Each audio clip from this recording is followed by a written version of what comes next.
شروع اللہ کے نام سے جو سب پر مہربان ہے، بہت مہربان ہے۔ یہ پیغمبر جو ہم نے مخلوق کی اصلاح کے لیے بھیجے ہیں، ان کو ہم نے ایک دوسرے پر فضیلت عطا کی ہے۔ ان میں سے بعض وہ ہیں جن سے اللہ نے کلام فرمایا، اور ان میں سے بعض کو اس نے بدرجہ بلندی عطا کی، اور ہم نے عیسیٰ ابن مریم کو کھلی نشانیاں دی اور روح القدس سے ان کی مدد فرمائی۔ اور اگر اللہ چاہتا تو ان کے بعد والے لوگ اپنے پاس روشن دلائل آ جانے کے بعد آپس میں نہ لڑتے، لیکن انہوں نے خود اختلاف کیا، چنانچہ ان میں سے کچھ وہ تھے جو ایمان لائے اور کچھ وہ جنہوں نے کفر اپنایا۔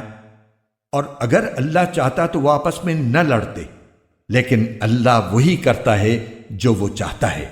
اے ایمان والو، جو رزق ہم نے تمہیں دیا ہے اس میں سے وہ دن آنے سے پہلے پہلے اللہ کے راستے میں خرچ کر لو، جس دن نہ کوئی سودا ہوگا، نہ کوئی دوستی کام آئے گی، اور نہ کوئی سفارش ہو سکے گی۔ اور ظالم وہ لوگ ہیں جو کفر اختیار کیے ہوئے ہیں۔ اللہ وہ ہے جس کے سوا کوئی معبود نہیں، جو سدا زندہ ہے، جو پوری کائنات سنبھالے ہوئے ہے، جس کو نہ کبھی اونگ لگتی ہے نہ نیند۔ آسمانوں میں جو کچھ ہے وہ بھی، اور زمین میں جو کچھ ہے وہ بھی، سب اسی کا ہے۔ کون ہے جو اس کے حضور اس کی اجازت کے بغیر کسی کی سفارش کر سکے؟ وہ سارے بندوں کے تمام آگے پیچھے کے حالات کو خوب جانتا ہے، اور وہ لوگ اس کے علم کی کوئی بات اپنے علم کے دائرے میں نہیں لا سکتے سوائے اس بات کے جسے وہ خود چاہے۔ اس کی کرسی نے سارے آسمانوں اور زمین کو گھیرا ہوا ہے، اور ان دونوں کی نگہبانی سے اسے ذرا بھی بوجھ نہیں ہوتا، اور وہ بڑا عالی مقام صاحب عظمت ہے۔ دین کے معاملے میں کوئی زبردستی نہیں ہے۔ ہدایت کا راستہ گمراہی سے ممتاز ہو کر واضح ہو چکا۔ اس کے بعد جو شخص طاغوت کا انکار کر کے اللہ پر ایمان لائے گا، اس نے ایک مضبوط کنڈا تھام لیا جس کے ٹوٹنے کا کوئی امکان نہیں، اور اللہ خوب سننے والا ہے، سب کچھ جاننے والا ہے۔ اللہ ایمان والوں کا رکھوالا ہے، وہ انہیں اندھیریوں سے نکال کر روشنی میں لاتا ہے، اور جن لوگوں نے کفر اپنا لیا ہے ان کے رکھوالے وہ شیطان ہیں جو انہیں روشنی سے نکال کر اندھیریوں میں لے جاتی ہیں۔ وہ سب آگ کے باسی ہیں، وہ ہمیشہ اسی میں رہیں گے۔ کیا تم نے اس شخص کے حال پر غور کیا جس کو اللہ نے سلطنت کیا دے دی تھی کہ وہ اپنے پروردگار کے وجود ہی کے بارے میں ابراہیم سے بحث کرنے لگا؟ جب ابراہیم نے کہا کہ میرا پروردگار وہ ہے جو زندگی بھی دیتا ہے اور موت بھی، تو وہ کہنے لگا کہ میں بھی زندگی دیتا ہوں اور موت دیتا ہوں۔ ابراہیم نے کہا، اچھا، اللہ تو سورج کو مشرق سے نکالتا ہے، تم ذرا اسے مغرب سے تو نکال کر لاؤ۔ اس پر وہ کافر مبہوت ہو کر رہ گیا، اور اللہ ایسے ظالموں کو ہدایت نہیں دیا کرتا۔ یا تم نے اس جیسے شخص کے واقعے پر غور کیا جس کا ایک بستی پر ایسے وقت گزر ہوا جب وہ چھتوں کے بل گری پڑی تھی؟ اس نے کہا کہ اللہ اس بستی کو اس کے مرنے کے بعد کیسے زندہ کرے گا؟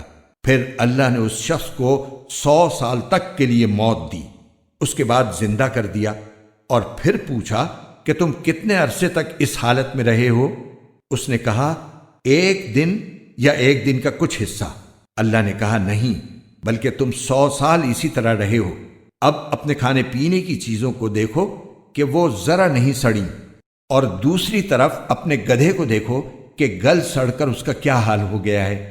اور یہ ہم نے اس لیے کیا تاکہ ہم تمہیں لوگوں کے لیے اپنی قدرت کا ایک نشان بنا دیں۔ اور اب اپنے گدھے کی ہڈیوں کو دیکھو کہ ہم کس طرح انہیں اٹھاتے ہیں، پھر ان کو گوشت کا لباس پہناتے ہیں۔ چنانچہ جب حقیقت کھل کر اس کے سامنے آ گئی تو وہ بول اٹھا کہ مجھے یقین ہے اللہ ہر چیز پر قدرت رکھتا ہے۔ اور اس وقت کا تذکرہ سنو جب ابراہیم نے کہا تھا کہ میرے پروردگار، مجھے دکھائیے کہ آپ مردوں کو کیسے زندہ کرتے ہیں۔ اللہ نے کہا، کیا تمہیں یقین نہیں؟ کہنے لگے، یقین کیوں نہ ہوتا، مگر یہ خواہش اس لیے کی ہے تاکہ میرے دل کو پورا اطمینان حاصل ہو جائے۔ اللہ نے کہا، اچھا تو 4 پرندے لو اور انہیں اپنے سے مانوس کر لو، پھر ان کو ذبح کر کے ان کا ایک ایک حصہ ہر پہاڑ پر رکھ دو، پھر ان کو بلاؤ، وہ چاروں تمہارے پاس دوڑے چلے آئیں گے، اور جان رکھو کہ اللہ پوری طرح صاحب اقتدار بھی ہے، اعلیٰ درجے کی حکمت والا بھی۔ جو لوگ اللہ کے راستے میں اپنے مال خرچ کرتے ہیں ان کی مثال ایسی ہے جیسے ایک دانہ 7 بالیں اگائے اور ہر بال میں 100 دانے ہوں، اور اللہ جس کے لیے چاہتا ہے ثواب میں کئی گنا اضافہ کر دیتا ہے۔ اللہ بہت وسعت والا اور بڑے علم والا ہے۔ جو لوگ اپنے مال اللہ کے راستے میں خرچ کرتے ہیں پھر خرچ کرنے کے بعد نہ احسان جتلاتے ہیں اور نہ کوئی تکلیف پہنچاتے ہیں، وہ اپنے پروردگار کے پاس اپنا ثواب پائیں گے، نہ ان کو کوئی خوف لاحق ہوگا اور نہ کوئی غم پہنچے گا۔ بھلی بات کہہ دینا اور درگزر کرنا اس صدقے سے بہتر ہے جس کے بعد کوئی تکلیف پہنچائی جائے، اور اللہ بڑا بے نیاز بہت بردبار ہے۔ اے ایمان والو، اپنے صدقات کو احسان جتلا کر اور تکلیف پہنچا کر اس شخص کی طرح ضائع مت کرو جو اپنا مال لوگوں کو دکھانے کے لیے خرچ کرتا ہے اور اللہ اور یوم آخرت پر ایمان نہیں رکھتا۔ چنانچہ اس کی مثال ایسی ہے جیسے ایک چکنی چٹان پر مٹی جمی ہو، پھر اس پر زور کی بارش پڑے اور اس مٹی کو بہا کر چٹان کو دوبارہ چکنی بنا چھوڑے۔ ایسے لوگوں نے جو کمائی کی ہوتی ہے وہ ذرا بھی ان کے ہاتھ نہیں لگتی، اور اللہ ایسے کافروں کو ہدایت تک نہیں پہنچاتا۔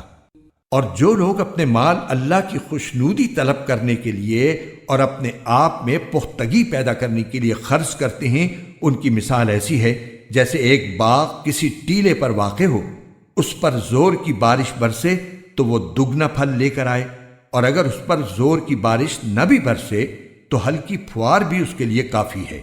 اور تم جو عمل بھی کرتے ہو اللہ اسے خوب اچھی طرح دیکھتا ہے۔ کیا تم میں سے کوئی یہ پسند کرے گا کہ اس کا کھجوروں اور انگوروں کا ایک باغ ہو جس کے نیچے نہریں بہتی ہوں، اور اس کو اس باغ میں اور بھی ہر طرح کے پھل حاصل ہوں، اور بڑھاپے نے اسے آ پکڑا ہو اور اس کے بچے ابھی کمزور ہوں؟ اتنے میں ایک آگ سے بھرا بگولا آ کر اس کو اپنی زد میں لے لے اور پورا باغ جل کر رہ جائے۔ اسی طرح اللہ تمہارے لیے اپنی آیات کھول کھول کر بیان کرتا ہے تاکہ تم غور کرو۔ اے ایمان والو، جو کچھ تم نے کمایا ہو اور جو پیداوار ہم نے تمہارے لیے زمین سے نکالی ہو، اس کی اچھی چیزوں کا ایک حصہ اللہ کے راستے میں خرچ کیا کرو، اور یہ نیت نہ رکھو کہ بس ایسی خراب قسم کی چیزیں اللہ کے نام پر دیا کرو گے جو اگر کوئی دوسرا تمہیں دے تو نفرت کے مارے تم اسے آنکھیں میچے بغیر نہ لے سکو۔ اور یاد رکھو کہ اللہ ایسا بے نیاز ہے کہ ہر قسم کی تعریف اسی کی طرف لوٹتی ہے۔ شیطان تمہیں مفلسی سے ڈراتا ہے اور تمہیں بے حیائی کا حکم دیتا ہے، اور اللہ تم سے اپنی مغفرت اور فضل کا وعدہ کرتا ہے۔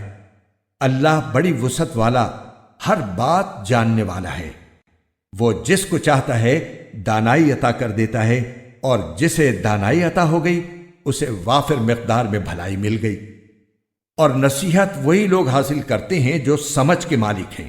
اور تم جو کوئی خرچ کرو یا کوئی منت مانو اللہ اسے جانتا ہے، اور ظالموں کو کسی طرح کے مددگار میسر نہیں آئیں گے۔ اگر تم صدقات ظاہر کر کے دو تب بھی اچھا ہے، اور اگر ان کو چھپا کر فقراء کو دو تو یہ تمہارے حق میں کہیں بہتر ہے، اور اللہ تمہاری برائیوں کا کفارہ کر دے گا، اور اللہ تمہارے تمام کاموں سے پوری طرح باخبر ہے۔ اے پیغمبر، ان کافروں کو راہ راست پر لے آنا آپ کی ذمہ داری نہیں ہے، لیکن اللہ جس کو چاہتا ہے راہ راست پر لے آتا ہے۔ اور جو مال بھی تم خرچ کرتے ہو وہ خود تمہارے فائدے کے لیے ہوتا ہے، جبکہ تم اللہ کی خوشنودی طلب کرنے کے سوا کسی اور غرض سے خرچ نہیں کرتے۔ اور جو مال بھی تم خرچ کرو گے تمہیں پورا پورا دیا جائے گا، اور تم پر ذرا بھی ظلم نہیں ہوگا۔ مالی امداد کے بطور خاص مستحق وہ فقراء ہیں جنہوں نے اپنے آپ کو اللہ کی راہ میں اس طرح مقید کر رکھا ہے کہ وہ معاش کی تلاش کے لیے زمین میں چل پھر نہیں سکتے، چونکہ وہ اتنے پاک دامن ہیں کہ کسی سے سوال نہیں کرتے، اس لیے ناواقف آدمی انہیں مالدار سمجھتا ہے۔ تم ان کے چہرے کی علامتوں سے ان کی اندرونی حالت کو پہچان سکتے ہو، مگر وہ لوگوں سے لگ لپٹ کر سوال نہیں کرتے۔ اور تم جو مال بھی خرچ کرتے ہو اللہ اسے خوب جانتا ہے۔ جو لوگ اپنے مال دن رات خاموشی سے بھی اور اعلانیہ بھی خرچ کرتے ہیں وہ اپنے پروردگار کے پاس اپنا ثواب پائیں گے، اور نہ انہیں کوئی خوف لاحق ہوگا نہ کوئی غم پہنچے گا۔ جو لوگ سود کھاتے ہیں وہ قیامت میں اٹھیں گے تو اس شخص کی طرح اٹھیں گے جسے شیطان نے چھو کر پاگل بنا دیا ہو۔ یہ اس لیے ہوگا کہ انہوں نے کہا تھا کہ بے بھی تو سود ہی کی طرح ہوتی ہے، حالانکہ اللہ نے بے کو حلال کیا ہے اور سود کو حرام قرار دیا ہے۔ لہذا جس شخص کے پاس اس کے پروردگار کی طرف سے نصیحت آ گئی اور وہ سودی معاملات سے باز آ گیا تو ماضی میں جو کچھ ہوا وہ اسی کا ہے، اور اس کی باطنی کیفیت کا معاملہ اللہ کے حوالے ہے۔ اور جس شخص نے لوٹ کر پھر وہی کام کیا تو ایسے لوگ دوزخی ہیں، وہ ہمیشہ اسی میں رہیں گے۔ اللہ سود کو مٹاتا ہے اور صدقات کو بڑھاتا ہے، اور اللہ ہر اس شخص کو ناپسند کرتا ہے جو ناشکرا گناہگار ہو۔ ہاں، وہ لوگ جو ایمان لائیں، نیک عمل کریں، نماز قائم کریں اور زکوٰۃ ادا کریں، وہ اپنے رب کے پاس اپنے اجر کے مستحق ہوں گے، نہ انہیں کوئی خوف لاحق ہوگا نہ کوئی غم پہنچے گا۔ اے ایمان والو، اللہ سے ڈرو، اور اگر تم واقعی مومن ہو تو سود کا جو حصہ بھی کسی کے ذمے باقی رہ گیا ہو اسے چھوڑ دو۔ پھر بھی اگر تم ایسا نہ کرو گے تو اللہ اور اس کے رسول کی طرف سے اعلان جنگ سن لو، اور اگر تم سود سے توبہ کرو تو تمہارا اصل سرمایہ تمہارا حق ہے، نہ تم کسی پر ظلم کرو نہ تم پر ظلم کیا جائے۔ اور اگر کوئی تنگ دست قرض دار ہو تو اس کا ہاتھ کھلنے تک مہلت دینی ہے، اور صدقہ ہی کر دو تو یہ تمہارے حق میں کہیں زیادہ بہتر ہے، بشرطے کہ تم کو سمجھ ہو۔ اور ڈرو اس دن سے جب تم سب اللہ کے پاس لوٹ کر جاؤ گے، پھر ہر شخص کو جو کچھ اس نے کمایا ہے پورا پورا دیا جائے گا، اور ان پر کوئی ظلم نہیں ہوگا۔ اے ایمان والو، جب تم کسی معین میعاد کے لیے ادھار کا کوئی معاملہ کرو تو اسے لکھ لیا کرو، اور تم میں سے جو شخص لکھنا جانتا ہو انصاف کے ساتھ تحریر لکھے، اور جو شخص لکھنا جانتا ہو لکھنے سے انکار نہ کرے۔ جب اللہ نے اسے یہ علم دیا ہے تو اسے لکھنا چاہیے، اور تحریر وہ شخص لکھوائے جس کے ذمے حق واجب ہو رہا ہو، اور اسے چاہیے کہ وہ اللہ سے ڈرے جو اس کا پروردگار ہے، اور اس حق میں کوئی کمی نہ کرے۔ ہاں، اگر وہ شخص جس کے ذمے حق واجب ہو رہا ہے ناسمجھ یا کمزور ہو، یا کسی اور وجہ سے تحریر نہ لکھوا سکتا ہو تو اس کا سرپرست انصاف کے ساتھ لکھوائے، اور اپنے میں سے 2 مردوں کو گواہ بنا لو۔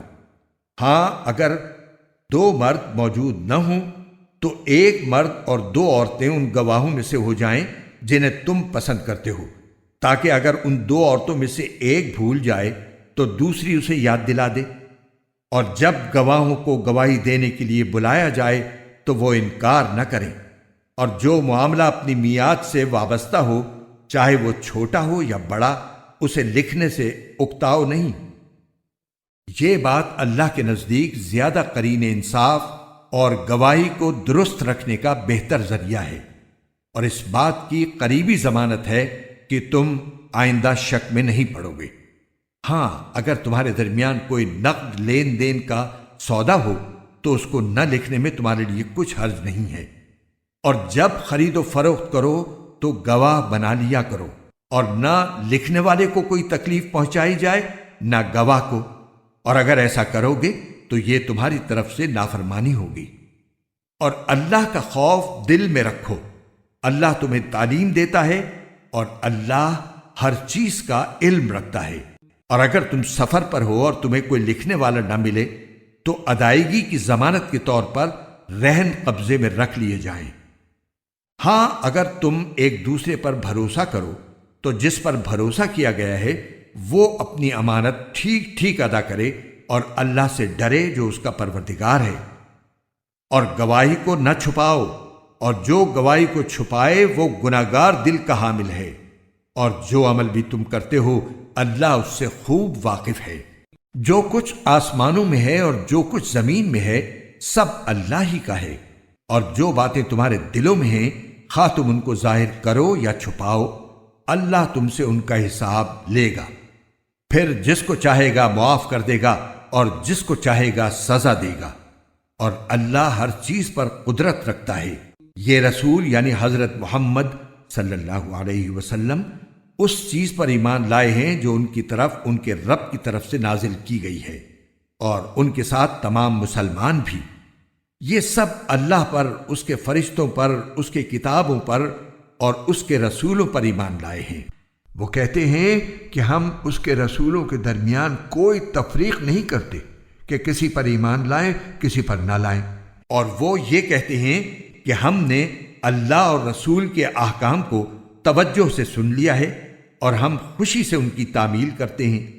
اے ہمارے پروردگار، ہم آپ کی مغفرت کے طلبگار ہیں اور آپ ہی کی طرف ہمیں لوٹ کر جانا ہے۔ اللہ کسی بھی شخص کو اس کی وسعت سے زیادہ ذمہ داری نہیں سونپتا۔ اس کو فائدہ بھی اسی کام سے ہوگا جو وہ اپنے ارادے سے کرے، اور نقصان بھی اسی کام سے ہوگا جو اپنے ارادے سے کرے۔ مسلمانوں، اللہ سے یہ دعا کیا کرو کہ اے ہمارے پروردگار، اگر ہم سے کوئی بھول چوک ہو جائے تو ہماری گرفت نہ فرمائیے، اور اے ہمارے پروردگار، ہم پر اس طرح کا بوجھ نہ ڈالیے جیسا آپ نے ہم سے پہلے لوگوں پر ڈالا تھا، اور اے ہمارے پروردگار، ہم پر ایسا بوجھ نہ ڈالیے جسے اٹھانے کی ہم میں طاقت نہ ہو، اور ہماری خطاؤں سے درگزر فرمائیے، ہمیں بخش دیجیے اور ہم پر رحم فرمائیے۔ آپ ہی ہمارے حامی و ناصر ہیں، اس لیے کافر لوگوں کے مقابلے میں ہمیں نصرت عطا فرمائیے۔ شروع اللہ کے نام سے جو سب پر مہربان ہے، بہت مہربان ہے۔ الف لام میم۔ اللہ وہ ہے جس کے سوا کوئی معبود نہیں، جو سدا زندہ ہے، جو پوری کائنات سنبھالے ہوئے ہے۔ اس نے تم پر وہ کتاب نازل کی ہے جو حق پر مشتمل ہے، جو اپنے سے پہلی کتابوں کی تصدیق کرتی ہے، اور اسی نے تورات اور انجیل اتاری جو اس سے پہلے لوگوں کے لیے مجسم ہدایت بن کر آئی تھیں، اور اسی نے حق و باطل کو پرکھنے کا معیار نازل کیا۔ بے شک جن لوگوں نے اللہ کی آیتوں کا انکار کیا ہے ان کے لیے سخت عذاب ہے، اور اللہ زبردست اقتدار کا مالک اور برائی کا بدلہ دینے والا ہے۔ یقین رکھو کہ اللہ سے کوئی چیز چھپ نہیں سکتی، نہ زمین میں نہ آسمان میں۔ وہی ہے جو ماؤں کے پیٹ میں جس طرح چاہتا ہے تمہاری صورتیں بناتا ہے، اس کے سوا کوئی معبود نہیں۔ وہ زبردست اقتدار کا بھی مالک ہے، اعلیٰ درجے کی حکمت کا بھی۔ اے رسول، وہی اللہ ہے جس نے تم پر کتاب نازل کی ہے، جس کی کچھ آیات تو محکم ہیں جن پر کتاب کی اصل بنیاد ہے، اور کچھ دوسری آیات متشابہ ہیں۔ اب جن لوگوں کے دلوں میں ٹیڑھ ہے وہ ان متشابہ آیتوں کے پیچھے پڑے رہتے ہیں تاکہ فتنہ پیدا کریں اور ان آیتوں کی تعویلات تلاش کریں، حالانکہ ان آیتوں کا ٹھیک ٹھیک مطلب اللہ کے سوا کوئی نہیں جانتا۔ اور جن لوگوں کا علم پختہ ہے وہ یہ کہتے ہیں کہ ہم اس مطلب پر ایمان لاتے ہیں جو اللہ کو معلوم ہے۔ سب کچھ ہمارے پروردگار ہی کی طرف سے ہے، اور نصیحت وہی لوگ حاصل کرتے ہیں جو عقل والے ہیں۔ ایسے لوگ یہ دعا کرتے ہیں کہ اے ہمارے رب، تو نے ہمیں جو ہدایت عطا فرمائی ہے اس کے بعد ہمارے دلوں میں ٹیڑھ پیدا نہ ہونے دے، اور خاص اپنے پاس سے ہمیں رحمت عطا فرما۔ بے شک تیری اور صرف تیری ذات وہ ہے جو بے انتہا بخشش کی خوگر ہے۔ ہمارے پروردگار، تو تمام انسانوں کو ایک ایسے دن جمع کرنے والا ہے جس کے آنے میں کوئی شک نہیں۔ بے شک اللہ اپنے وعدے کی خلاف ورزی نہیں کرتا۔ حقیقت یہ ہے کہ جن لوگوں نے کفر اپنا لیا ہے، اللہ کے مقابلے میں نہ ان کی دولت ان کے کچھ کام آئے گی نہ ان کی اولاد، اور وہی ہیں جو آگ کا ایندھن بن کر رہیں گے۔ ان کا حال فرعون اور ان سے پہلے کے لوگوں کے معاملے جیسا ہے۔ انہوں نے ہماری آیتوں کو جھٹلایا، چنانچہ اللہ نے ان کو ان کے گناہوں کی وجہ سے پکڑ میں لے لیا، اور اللہ کا عذاب بڑا سخت ہے۔ جن لوگوں نے کفر اپنا لیا ہے ان سے کہہ دو کہ تم مغلوب ہوگے اور تمہیں جمع کر کے جہنم کی طرف لے جایا جائے گا، اور وہ بہت برا بچھونا ہے۔ تمہارے لیے ان دو گروہوں کے واقعے میں بڑی نشانی ہے جو ایک دوسرے سے ٹکرائے تھے۔ ان میں سے ایک گروہ اللہ کے راستے میں لڑ رہا تھا اور دوسرا کافروں کا گروہ تھا جو اپنے آپ کو کھلی آنکھوں ان سے کئی گنا زیادہ دیکھ رہا تھا، اور اللہ جس کی چاہتا ہے اپنی مدد سے تائید کرتا ہے۔ بے شک اس واقعے میں آنکھوں والوں کے لیے عبرت کا بڑا سامان ہے۔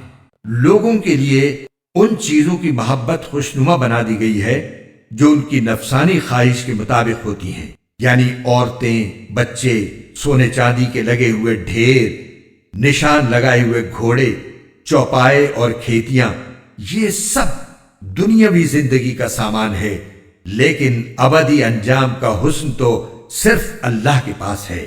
کہہ دو کیا میں تمہیں وہ چیزیں بتاؤں جو ان سب سے کہیں بہتر ہیں؟ جو لوگ تقوی اختیار کرتے ہیں ان کے لیے ان کے رب کے پاس وہ باغات ہیں جن کے نیچے نہریں بہتی ہیں، جن میں وہ ہمیشہ رہیں گے، اور پاکیزہ بیویاں ہیں، اور اللہ کی طرف سے خوشنودی ہے، اور تمام بندوں کو اللہ اچھی طرح دیکھ رہا ہے۔ یہ وہ لوگ ہیں جو کہتے ہیں کہ اے ہمارے پروردگار، ہم آپ پر ایمان لے آئے ہیں، اب ہمارے گناہوں کو بخش دیجئے اور ہمیں دوزخ کے عذاب سے بچا لیجئے۔ یہ لوگ بڑے صبر کرنے والے ہیں، سچائی کے خوگر ہیں، عبادت گزار ہیں، اللہ کی خوشنودی کے لیے خرچ کرنے والے ہیں، اور سحری کے اوقات میں استغفار کرتے رہتے ہیں۔ اللہ نے خود اس بات کی گواہی دی ہے، اور فرشتوں اور اہل علم نے بھی، کہ اس کے سوا کوئی معبود نہیں جس نے انصاف کے ساتھ کائنات کا انتظام سنبھالا ہوا ہے۔ اس کے سوا کوئی عبادت کے لائق نہیں جس کا اقتدار بھی کامل ہے، حکمت بھی کامل۔ بے شک معتبر دین تو اللہ کے نزدیک اسلام ہی ہے، اور جن لوگوں کو کتاب دی گئی تھی انہوں نے الگ راستہ لا علمی میں نہیں بلکہ علم آ جانے کے بعد محض آپس کی ضد کی وجہ سے اختیار کیا۔ اور جو شخص بھی اللہ کی آیتوں کو جھٹلائے تو اسے یاد رکھنا چاہیے کہ اللہ بہت جلد حساب لینے والا ہے۔ پھر بھی اگر یہ لوگ تم سے جھگڑیں تو کہہ دو کہ میں نے تو اپنا رخ اللہ کی طرف کر لیا ہے، اور جنہوں نے میری اتباع کی ہے انہوں نے بھی۔ اور اہل کتاب سے اور عرب کے ان پڑھ مشرکین سے کہہ دو کہ کیا تم بھی اسلام لاتے ہو؟ پھر اگر وہ اسلام لے آئیں تو ہدایت پا جائیں گے، اور اگر انہوں نے منہ موڑا تو تمہاری ذمہ داری صرف پیغام پہنچانے کی حد تک ہے، اور اللہ تمام بندوں کو خود دیکھ رہا ہے۔ جو لوگ اللہ کی آیتوں کو جھٹلاتے ہیں اور نبیوں کو ناحق قتل کرتے ہیں اور انصاف کی تلقین کرنے والوں کو بھی قتل کرتے ہیں، ان کو دردناک عذاب کی خوشخبری سنا دو۔ یہ وہ لوگ ہیں جن کے اعمال دنیا اور آخرت میں غارت ہو چکے ہیں، اور ان کو کسی قسم کے مددگار نصیب نہیں ہوں گے۔ کیا تم نے ان لوگوں کو نہیں دیکھا جنہیں کتاب کا ایک حصہ دیا گیا تھا کہ انہیں اللہ کی کتاب کی طرف دعوت دی جاتی ہے تاکہ وہ ان کے درمیان فیصلہ کرے؟ اس کے باوجود ان میں سے ایک گروہ منہ موڑ کر انحراف کر جاتا ہے۔ یہ سب اس لیے ہے کہ انہوں نے یہ کہا ہوا ہے کہ ہمیں گنتی کے چند دنوں کے سوا آگ ہرگز نہیں چھوئے گی، اور انہوں نے جو جھوٹی باتیں تراش رکھی ہیں انہوں نے ہی ان کے دین کے معاملے میں ان کو دھوکے میں ڈال دیا ہے۔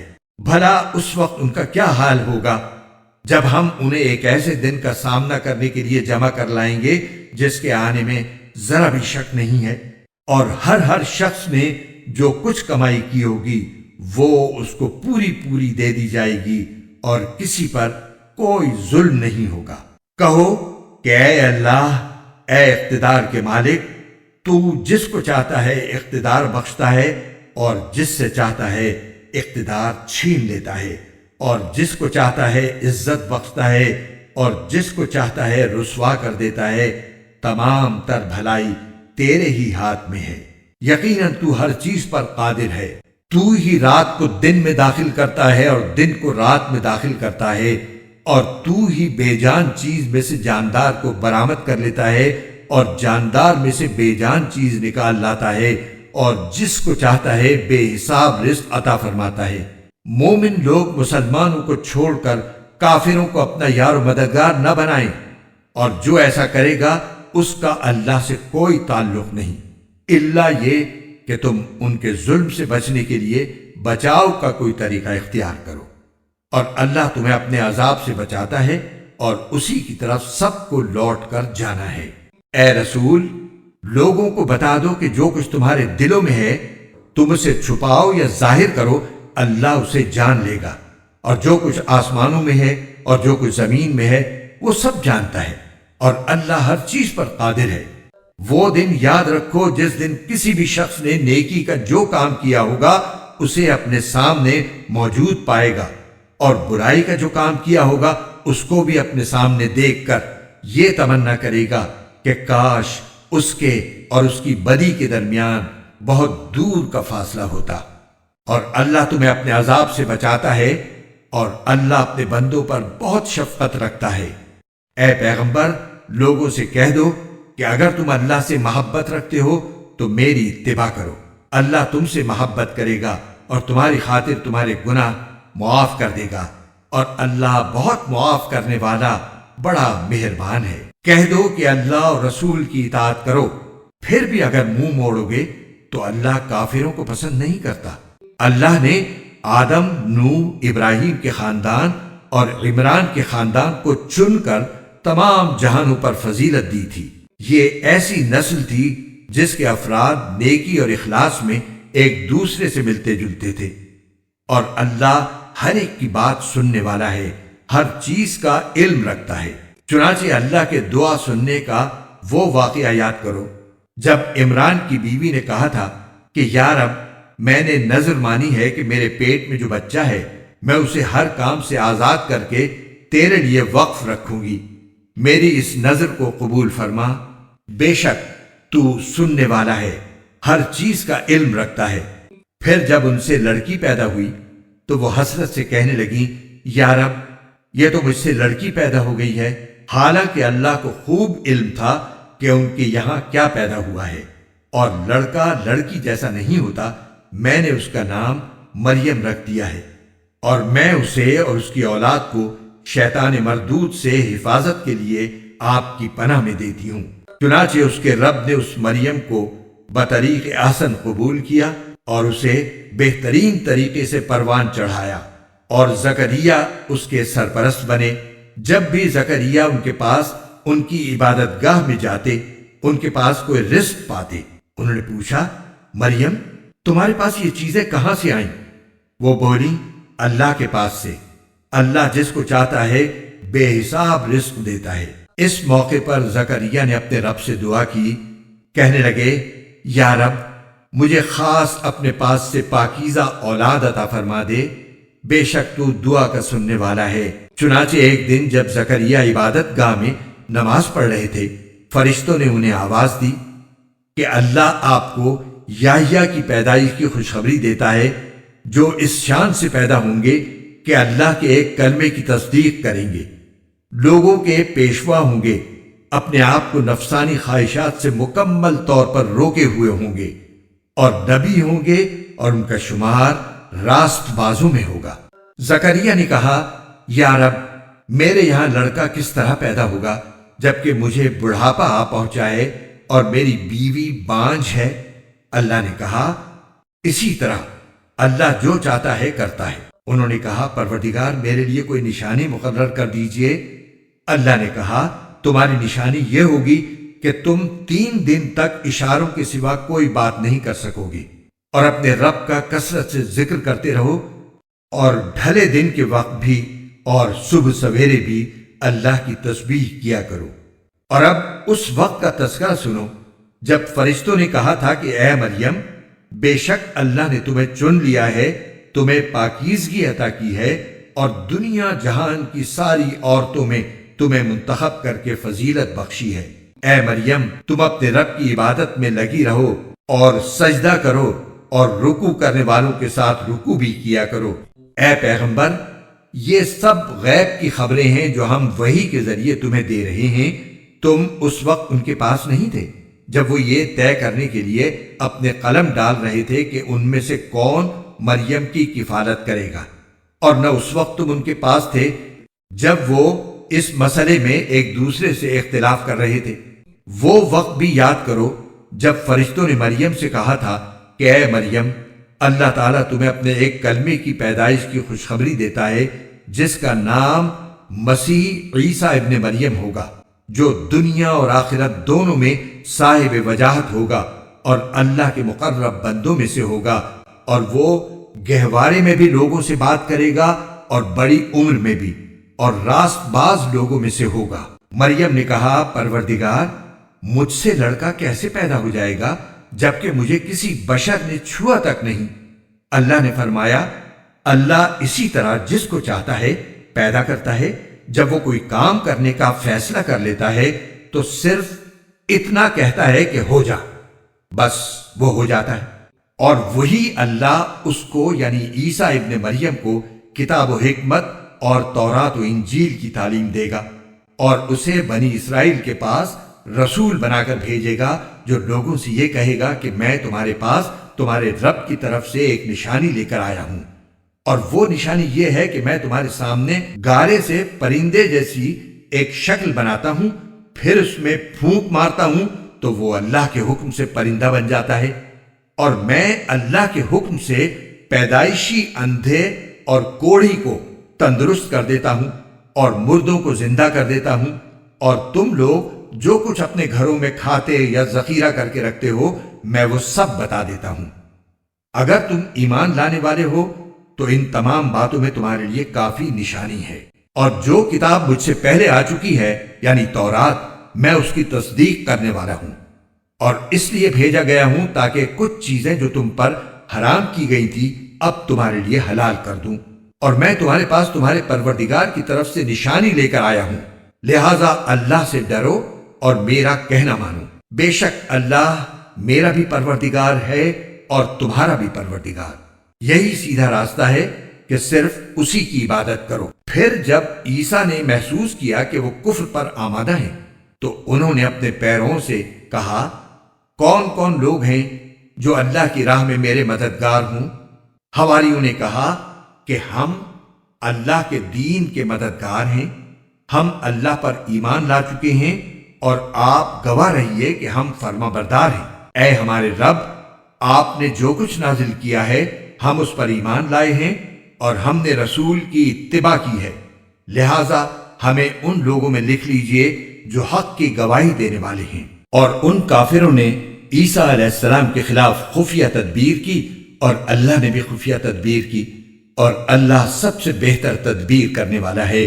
اس کی تدبیر اس وقت سامنے آئی جب اللہ نے کہا تھا کہ اے عیسیٰ، میں تمہیں صحیح سالم واپس لے لوں گا اور تمہیں اپنی طرف اٹھا لوں گا، اور جن لوگوں نے کفر اپنا لیا ہے ان کی ایذا سے تمہیں پاک کر دوں گا، اور جن لوگوں نے تمہاری اتباع کی ہے ان کو قیامت کے دن تک ان لوگوں پر غالب رکھوں گا جنہوں نے تمہارا انکار کیا ہے۔ پھر تم سب کو میرے پاس لوٹ کر آنا ہے، اس وقت میں تمہارے درمیان ان باتوں کا فیصلہ کروں گا جن میں تم اختلاف کرتے تھے۔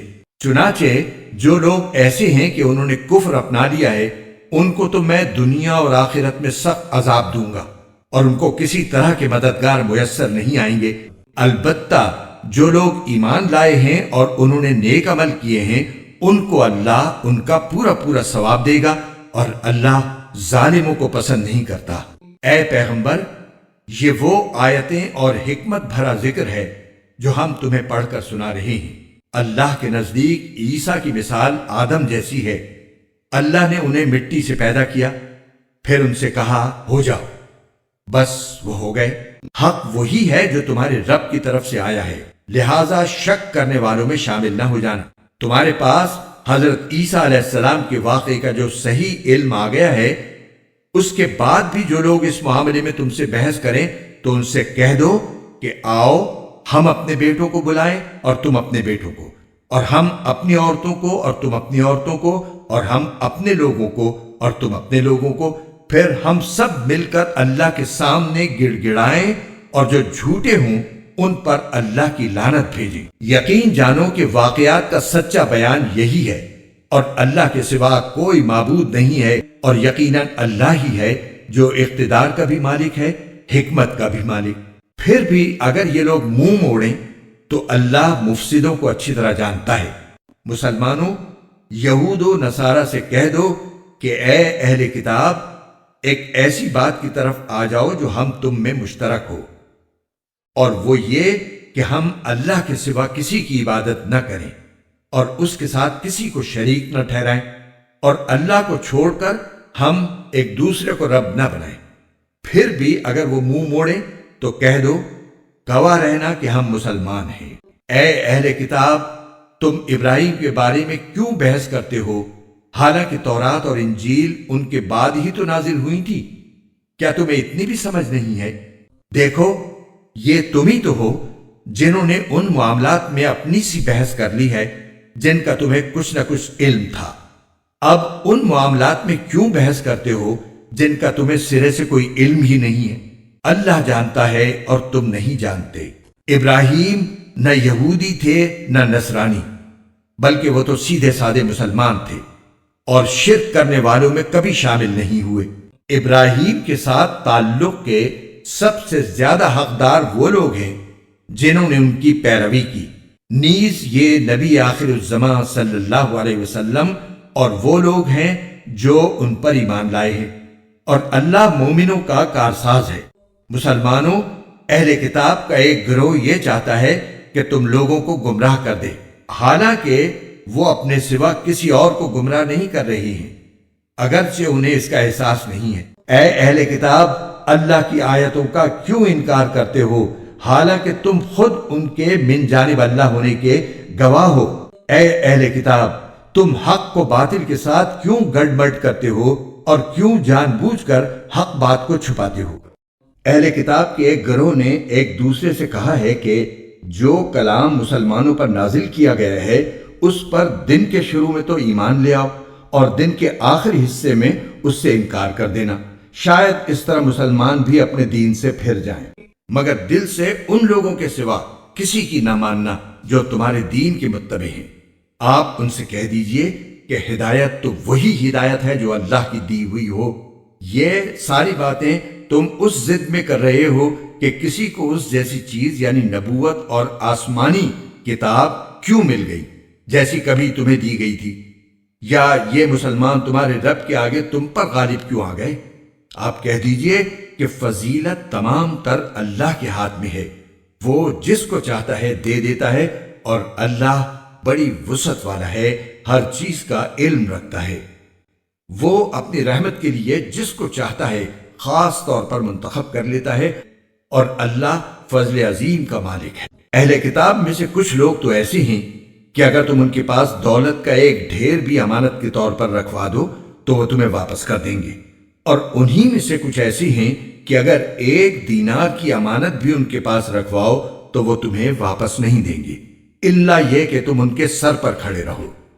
ان کا یہ طرز عمل اس لیے ہے کہ انہوں نے یہ کہہ رکھا ہے کہ امیوں یعنی غیر یہودی عربوں کے ساتھ معاملہ کرنے میں ہماری کوئی پکڑ نہیں ہوگی، اور اس طرح وہ اللہ پر جان بوجھ کر جھوٹ باندھتے ہیں۔